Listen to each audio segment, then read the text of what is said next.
Start. नमस्ते दोस्तों मैं हूं Samaita welcome to the Policy Times monitor briefing today today's briefing the economic recession and economic depression. We have heard these two terms.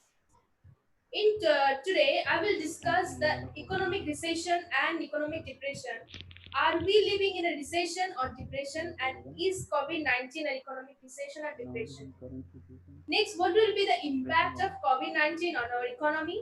And lastly, what is the role of Indian government on this? So, starting with the recession, what is a recession? A recession is a widespread economic decline that lasts for 6 months. A depression is a more severe decline that lasts for several years. For example, a recession can last for up to 18 months, but while the most recent depression lasted for a decade. Did you know that there have been 33 recessions in the 1854? There is only one depression since then, the Great Depression. So, talking about the Depression, more specifically, it was a several worldwide economic depression that took place mostly during the 1930s. The timing of Great Depression varied across the world. In most countries, it started 1929 and led up to 1930s. So between 1929 and 1930s, there was a worldwide gross domestic product which we call GDP fell by an estimated 15%. By comparison, the worldwide GDP fell less than 1% from 2008 to 2009 during the Great Recession. But some economies started over recovered by the mid 1930s. However, in many countries, the negative effects of Great Depression lasted than beginning of Second World War. Now the question is: are we living in the current? Are we living in a great economic recession or depression? Is the current situation is a recession or depression? Diagnosing based on current symptoms, we don't need a practical degree to economy stat to predict what is coming and what's going on. So a global recession is inevitable, and this time it is going to be worse than ever before. So the novel coronavirus has killed over 3,000 people and affected over 95,000 people in India alone. Over 3 lakhs people have lost their lives with over 48 lakhs COVID-19 positive cases across the globe. So I will show the picture of depression era progress still matter. As the coronavirus crisis hammers in the US economy, some headlines number may rival those seen in the 1929 to 1933, the Great Depression. And the joblessness to surpass financial crisis rates in some countries also. So, if we look back the time and look at the Great Depression, which was the worst economic downturn in history, and this year, International Monetary Fund (IMF) has predicted the worst downturn since the Great Depression, a stark warning about the economic full of coronavirus pandemic. So, this is a crisis like no other, and there is a substantial uncertainty about the impact on people's lives and livelihoods also. In addition, many countries now face multiple crises: a health crisis, financial crisis, and a collapse in commodity prices, which interact in complex ways. Now, policymakers are providing unprecedented support to household, firms, and financial markets. And while this is crucial for a strong recovery, there is a considerable uncertainty about what the economic landscape will look like and what and when we emerge from this lockdown. So there is a picture in the April World Economic Outlook. We project that global growth in 2020 to fall 3%, and this is a downgrade of 6.3 percentage points from January 2020. In the picture, you can see that there is not so great expectation. The world GDP percentage increase on a year earlier IMF forecast, according to IMF forecast.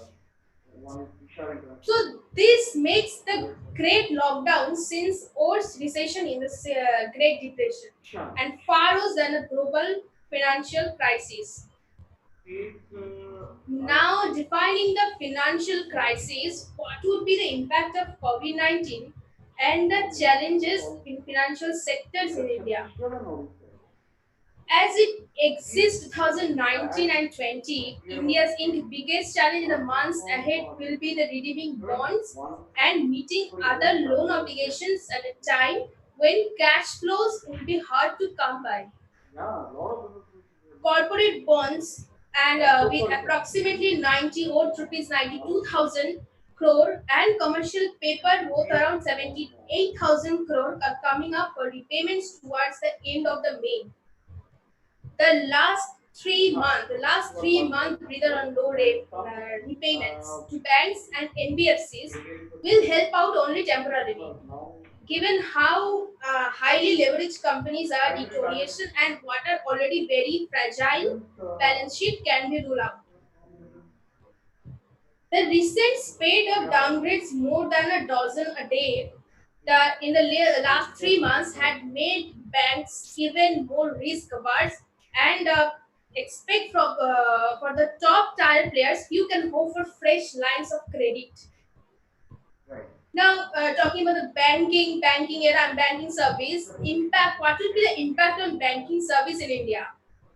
A deterioration of global economic conditions and a 21 days lockdown imposed by Indian government in an effort to slow the spread of coronavirus will weigh on domestic demand and private investment. The lockdown has been extended by the Indian government according to the rating agency Moody. The rise in provisions and fall in revenues will hurt banks' profitability, it will lead to a deterioration of capitalization. Again and again, the same things all are repeating that if the government makes more capital infusions into public sector banks, PSBs, as it has only few years, it will mitigate the capital pressure for them. However, the government so far has not announced any plan to provide capital support for PSB. It said. Function of banks. It is expected that the Indian banks will shift gears to move away from traditional forms of banking. The traditional banks will stand the opportunity to leapfrog, adapting cutting edge banking technologies and blaze the digital transformation trail. Currently, 27 Indian public sector PSUs banks are on a path of consolidation to a large 10 large banks. It is an opportune time for PSUs to explore the better technology integration and customer adaptation. Now, the second largest economy is MSME, impact on MSMEs. It was a well-known fact that global supply chain China plays a very pivotal role for India and its MSME sector as well. But this sector is largely depending on China for its raw material.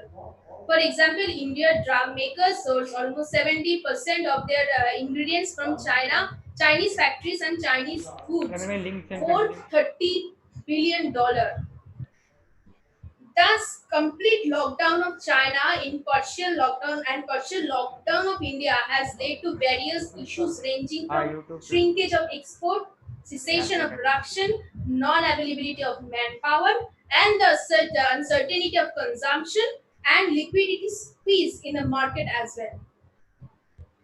So, in India, the micro, small, and medium enterprise sector, which was already reeling under huge distress, number one, because of demonetization, number two, because of poorly implemented GST, and number three is biggest of all the COVID 19, which is going to aggravate the crisis in the specific sector further.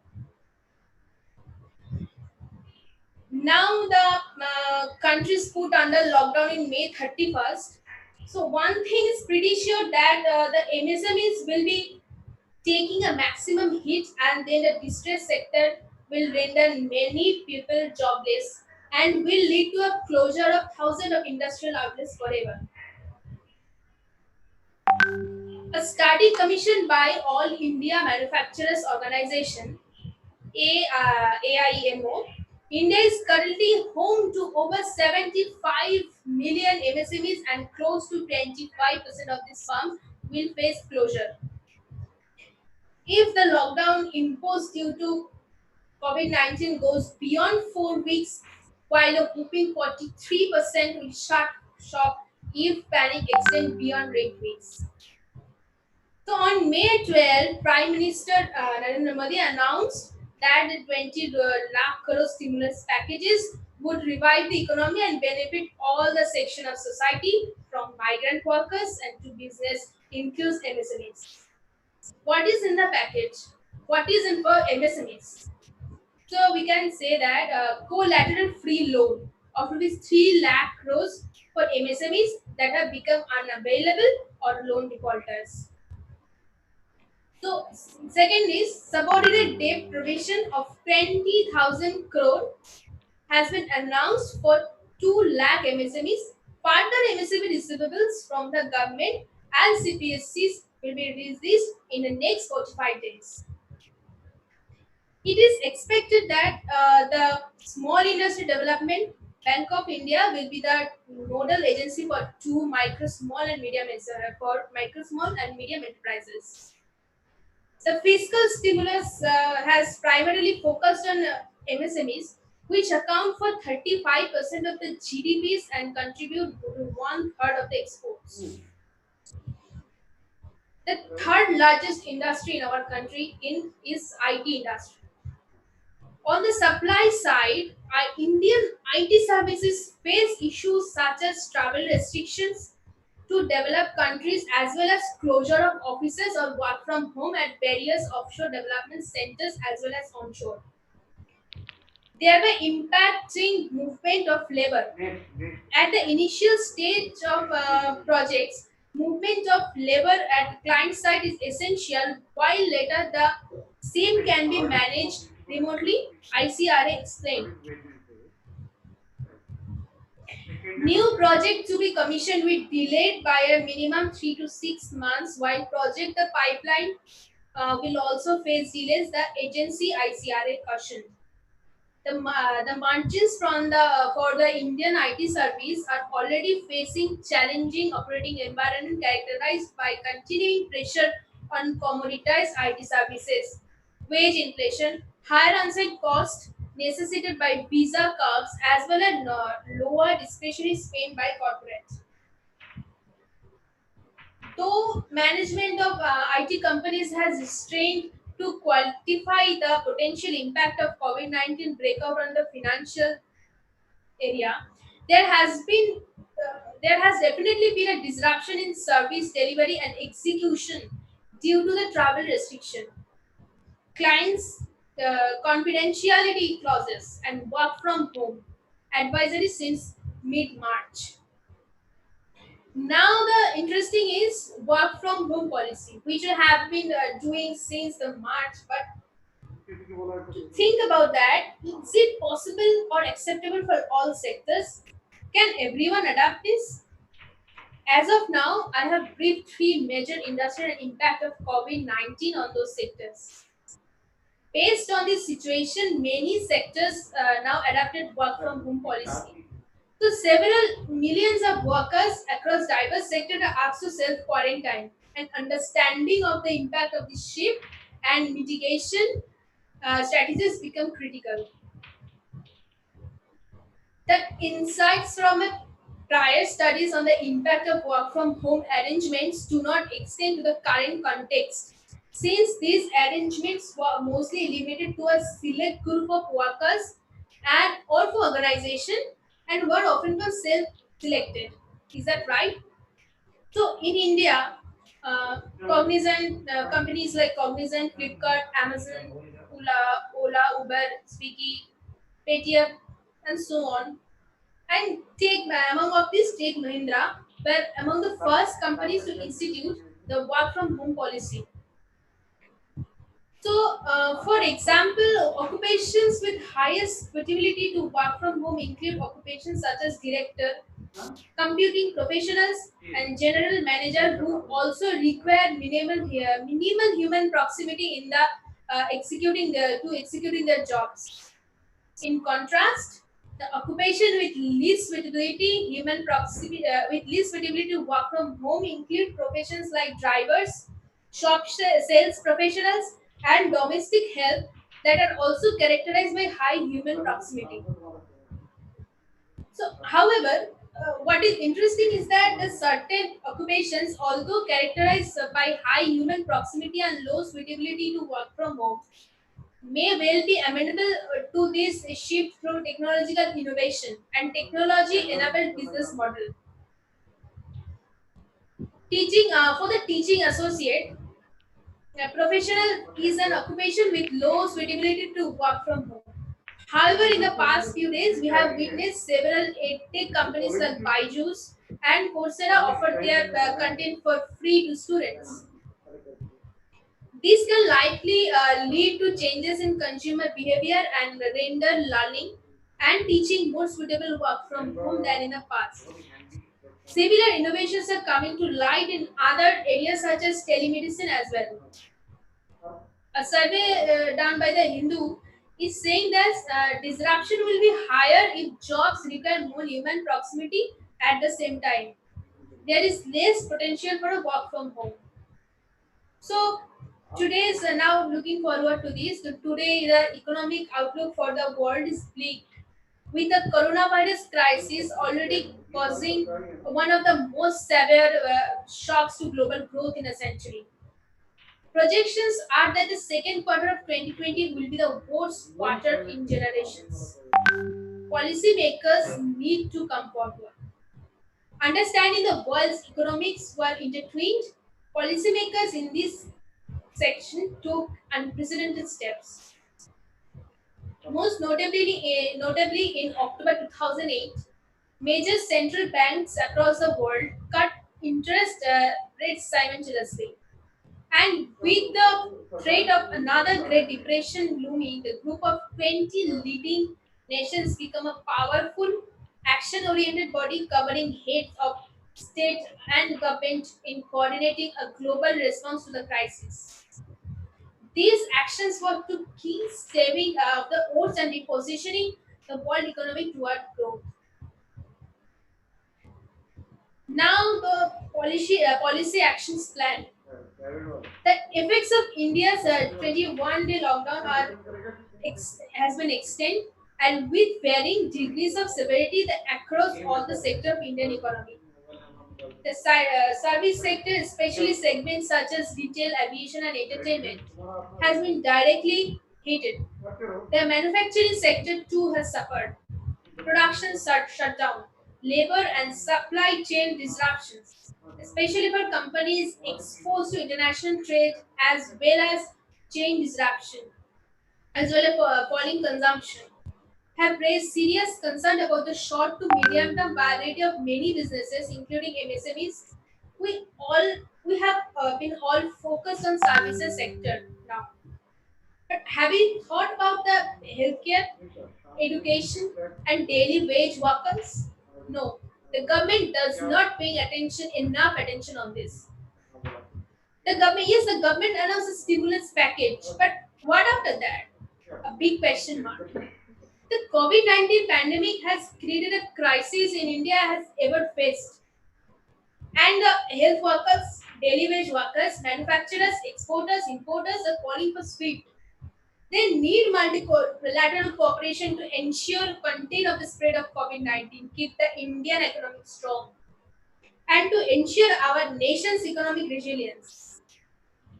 Here are some COVID-19 policy action plan recommendations which government should look after.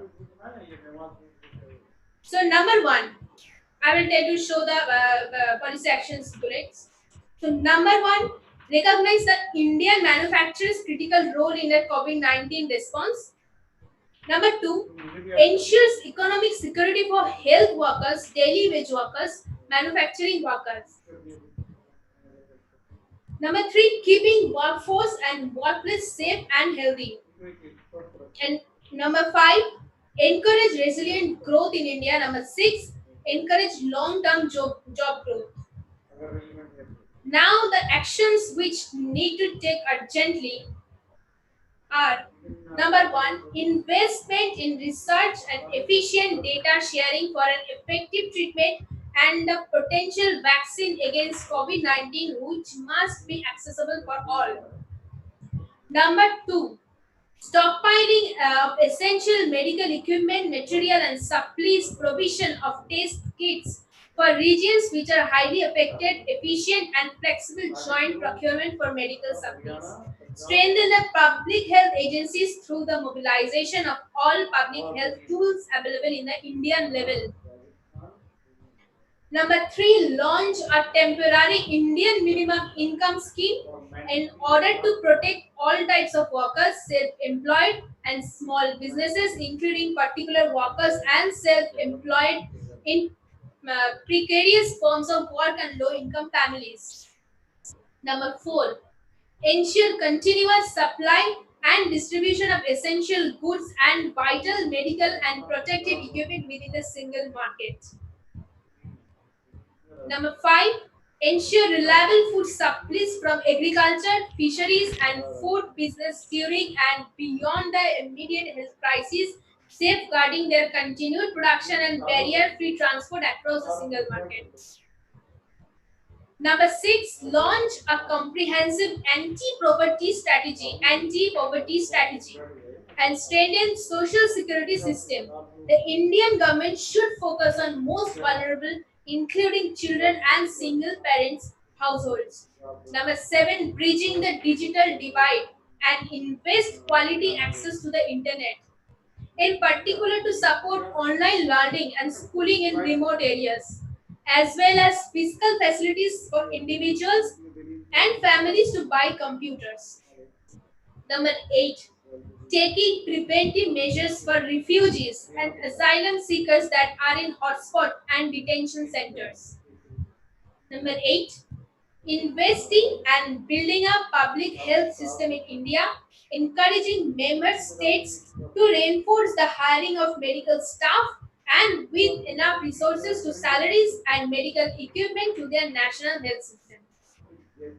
These are some recommendations government should look after to make a strong economy of India.